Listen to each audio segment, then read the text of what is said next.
assignment for today? No, ma'am. Okay, very good.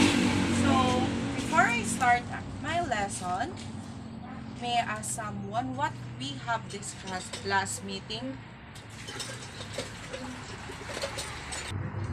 Okay, last meeting we've discussed about decimal to fraction, which yung decimal kinonvert natin siya into fraction. Now, ano yung nakikita natin sa illustration natin? What have you noticed? Yes, very good. Percent, decimal, base 10, tens, and the decimal point. So for today, we are going to discuss the conversion of percent to decimal and decimal to percent. Are you ready? So our topic for today is percent to decimal and decimal to percent. So yung conversion. So but before that, what is decimal? Decimal is defined as a numeral whose whole number part and the fractional part is separated by a decimal point. So I have here decimal place value system. So here is the decimal point, which divides the fractional part of the whole of a number and the decimal points of the number. So remember, if we move left, the value of the left side is 10 times bigger, while the value at the right side, which is here, is 10 times smaller. So we have example here, 45.1. 5 is in the ones place, 4 is in the tens place, and 1 is our tens. And this is our decimal point. The decimal points goes between ones and tens. So, makikita naman natin na pinagkatnaan ni 5, which is our ones, and 1, which is the tens, yung decimal point natin. Okay? Nakuha ba natin kung ano yung decimal? So, alam ko naman na nakuha nyo. Let's proceed now to percent. Percent comes from the Latin word percentrum, or the Latin word centrum means 100. So, that's mean na, for example, 1 century is 100. Cool. The word percent is came from per, which is part or out of, and cent means 100. So percent basically mean is out of 100 or part of 100. So for example, 1%. 1% is also 1%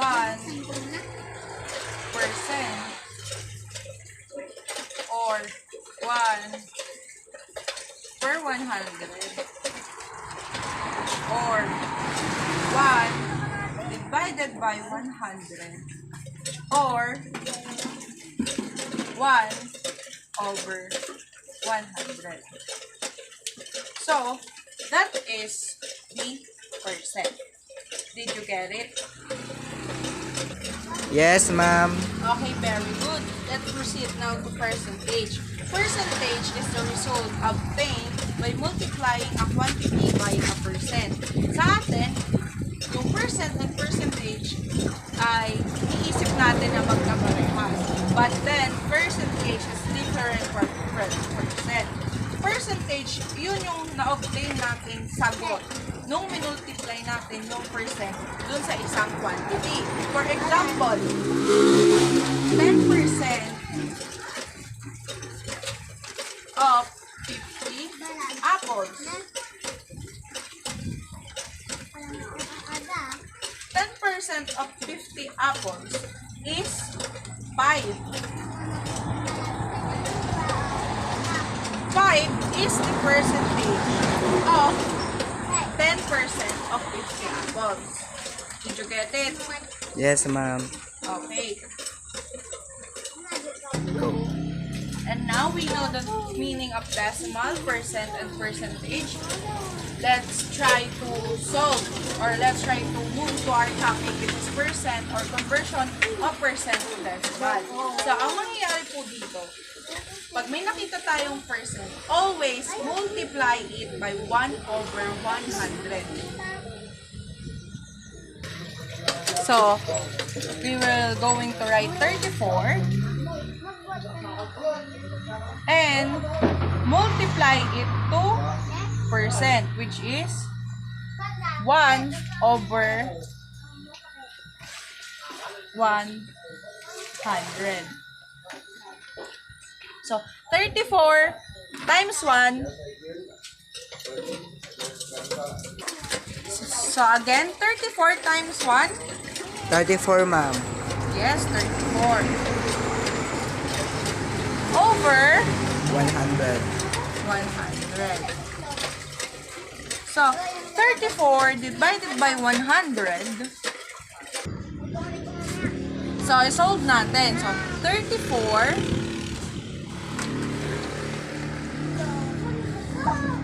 divided by 100. So, 100 divided by 34 cannot be. So, lagay tayo ng 0, point, add 0.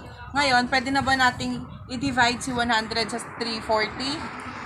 Yes, ma'am. So, 100 divided by 340 is? 3, ma'am. So, i-correct ko, 340 divided by 1 is 3. 3 times 100, 300, ma'am. 300. 340 minus 300 is? 40. And add 0.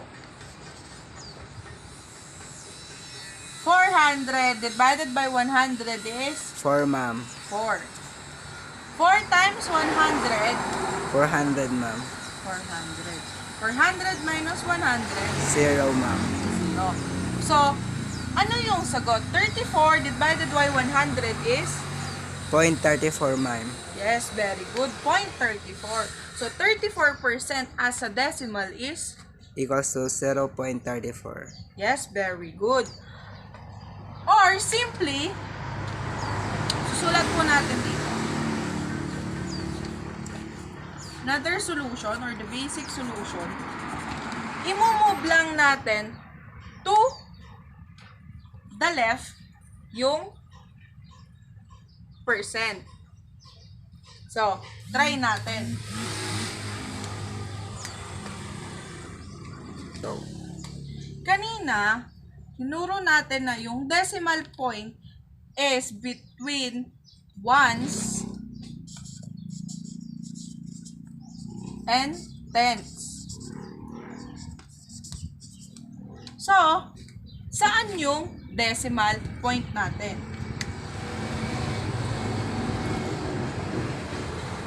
So, dito siya.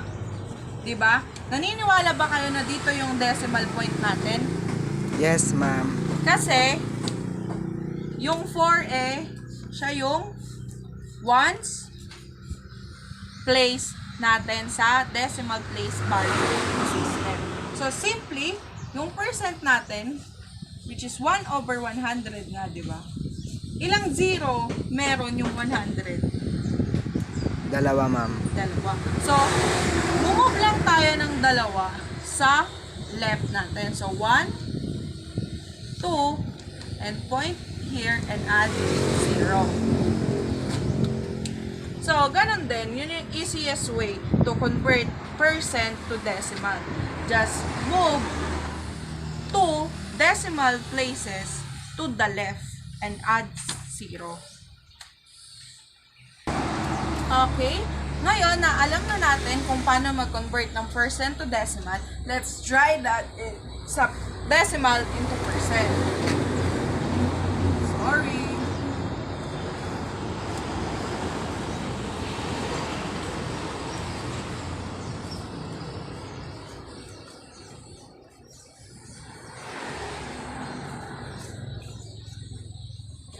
So, balik tayo kay 0.34. Paano naman kapag decimal yung kino-convert natin sa percent? Ang gagawin natin, parehas lang din silang i-multiply sa 1 over 100. Ang gagawin natin ngayon, kung kanina walang denominator yung isang number natin, ngayon lalagyan natin siya ng denominator na 1.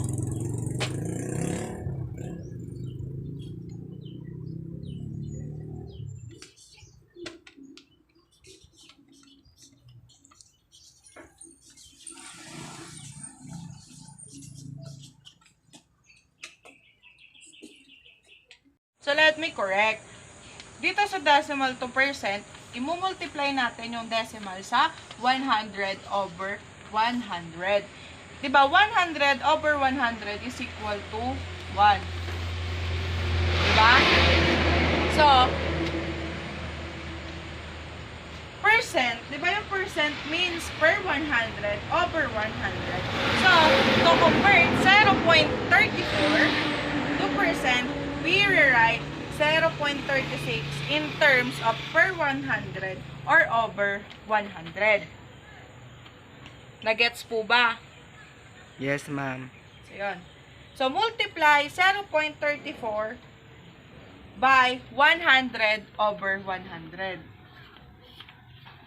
Yan. Multiply natin.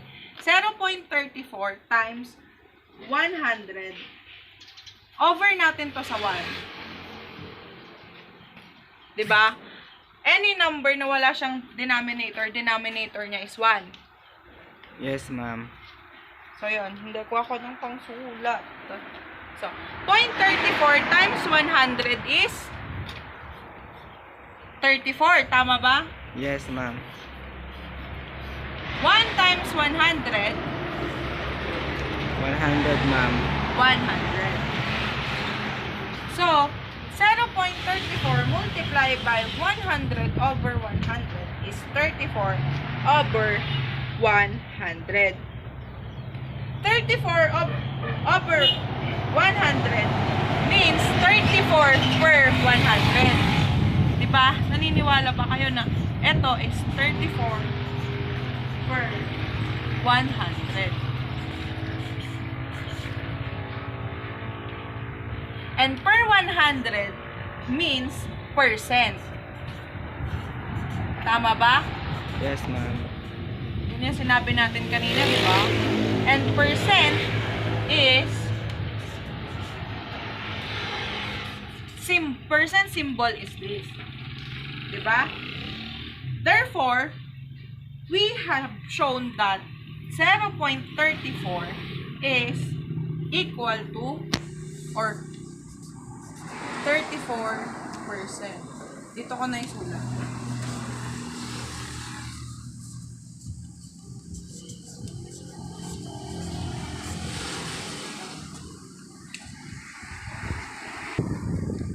So, ito yung answer natin.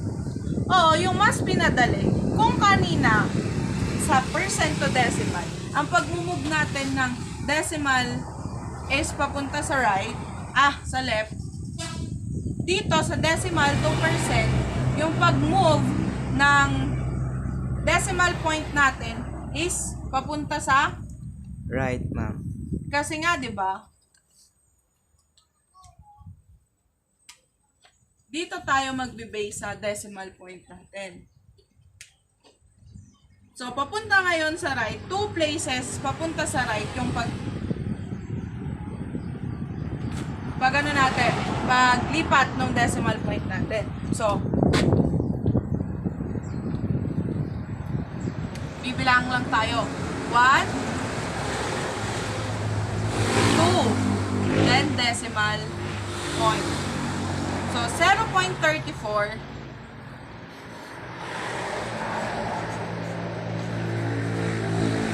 lipat tayo ng dalawa na 0 dahil sa 100 natin. Ang lumabas is 34 na lang. So, 34 and add na lang natin yung percent side. So, 0.34 or in just moving 2 decimal places to the right, makukuha din natin yung 34%. So, yan. Naintindihan ba, class? Yes, ma'am. Any question so far? None, ma'am. So, yon. Before I end my discussion, gusto ko lang na i-emphasize na yung percent and percentage is different from each other. And in conversion of decimal to percent and percent to decimal, ang parehas sila na may easiest way or parehas silang imumultiply sa 100, 1 over 100 or 100 over 100. Ang pinagkaiba lang po sa percent to decimal, yung pag-move ng decimal point is from right to left. And sa decimal to percent naman po, from left to right. Yan lang po yung tatandaan natin. But in solving naman po, yung step by step na meron po tayo sa decimal, ay sa percent to decimal po, i-multiply lang po natin yung whole number sa 1 over 100 or yung mismong percent natin. Kasi po, diba, percent means 1 over 100, 1 per 100 or 1% or 1 divided by 100. So, yun.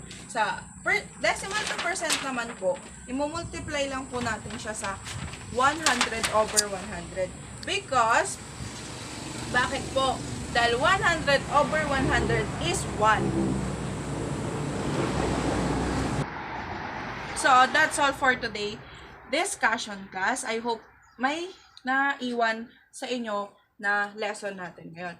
Before we end our meeting, meron akong prepare na activity. So, maglabas kayo ng 1 whole sheet of paper and perform mo yung following conversion na prepare ko. Ayan. Ito yung activity natin ngayon. In a 1 whole sheet of paper, wag nang tanong ng tanong kung saan. Perform the following conversion, percent to decimal and decimal to percent. Yung pag-solve natin is in two way. Yung moving and just moving the position and the other one is solving. Kaya 1 whole sheet of paper yung binigay or sinabi ko sa inyo. Ngayon, after yung masagutan to, copy your assignment to be passed next meeting. Ganon din, isulat nyo din siya sa kahit anong malinis na papel, yellow paper, bond paper, or anything na gusto nyong pagsulatan, basta malinis siya. Ganon din ang pagsusolve two-way ng pag-convert, yung pag-change lang ng position and solving the decimal and percent. So, okay, good afternoon again, class. Thank you for listening and I hope next meeting magpasa kayo ng assignment nyo. Good afternoon.